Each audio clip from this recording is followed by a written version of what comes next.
ভারতের ৮০তম স্বাধীনতা দিবস উপলক্ষে কলকাতার লেকভিউ রোডে বিজেপির ওয়ার্ড ৮৬ উদ্যোগে বিশেষ অনুষ্ঠানের আয়োজন।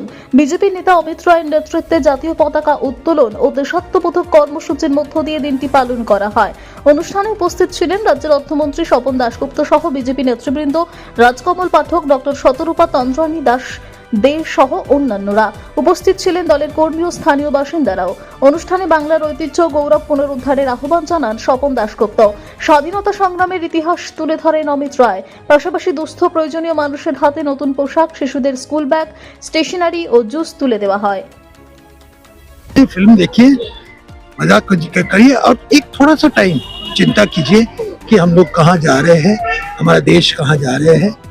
और पश्चिम बंगाल के लिए हम ये बांटना है कि देखिए, एक बड़ा एक कार्यक्रम हम लोग लिया है। 50 साल के बाद एक राष्ट्रवादी सरकार यहाँ आया है और वहाँ प्रासंगिक पश्चिम बंगाल का जो रेलेवेंस था वो हम लोग खो गया था। वो रेलेवेंस हम वापस आना चाहते हैं।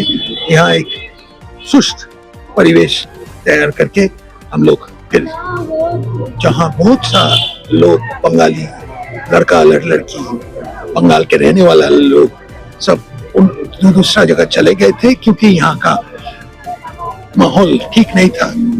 ये ठीक करने का हमारा प्रयास है और सामने दिन में छोटा पदक्षेप हम लोग ले रहे हैं, देखा जाएगा इसका। দেখুন, আমি এটাই বলবো যে আমরা জানি যে এটা ৮০তম ইন্ডিপেন্ডেন্স ডে আমরা সেলিব্রেট করছি এবং এটা সত্যিকারের আজকের নতুন যে সূর্য, আজকে সত্যি আমাদের কাছে নতুন সূর্য। কেন এই কথাটা আমি বলছি, কারণ আমরা গত 15 বছর আমরা বন্দী ছিলাম খাঁচার মধ্যে। আমরা এখানে ভালোভাবে খাওয়া দাওয়া করতে পারছিলাম না, ভালোভাবে আমরা চলতে পারছিলাম না, কথা বলতে পারছিলাম না। আমাদের যে ডেমোক্রেটিক রাইট সেটা আমরা দিতে পারছিলাম না বা নিতে পারছিলাম না, যাই বলি না কেন।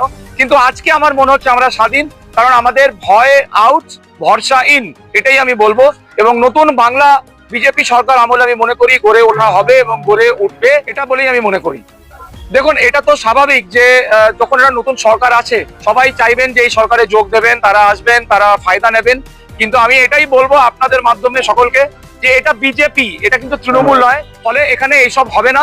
যারা আমরা বিজেপি আছি, যারা আমরা করেছি আছি, তারাই আমরা আছি। এবং শ্রমিক ভট্টাচার্য মহাশয় পরিষ্কার বলেছেন যে মে 4 তারিখের পর 12টার পর যারা বিজেপি হয়েছেন আমরা কোনোভাবে মেনে নেব না। ওনার নির্দেশ আছে এবং আমরা এটা মেনে নিচ্ছি।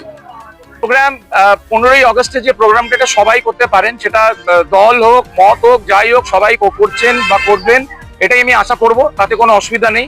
কিন্তু যেটা আপনি বললেন যে নতুন বিজেপি পুরনো বিজেপি, ওরকম ওই যে বললাম না, গাড়ির মধ্যে একটা ফ্ল্যাগ লাগিয়ে দিলাম আর আমি বিজেপি হয়ে গেলাম, ও চলবে না। পরিষ্কার কথা আমাদের মাননীয় সভাপতি বলেছেন, রাজ্য সভাপতি বলেছেন শ্রমিক ভট্টাচার্য মহাশয়, ফলে সেটাই হবে।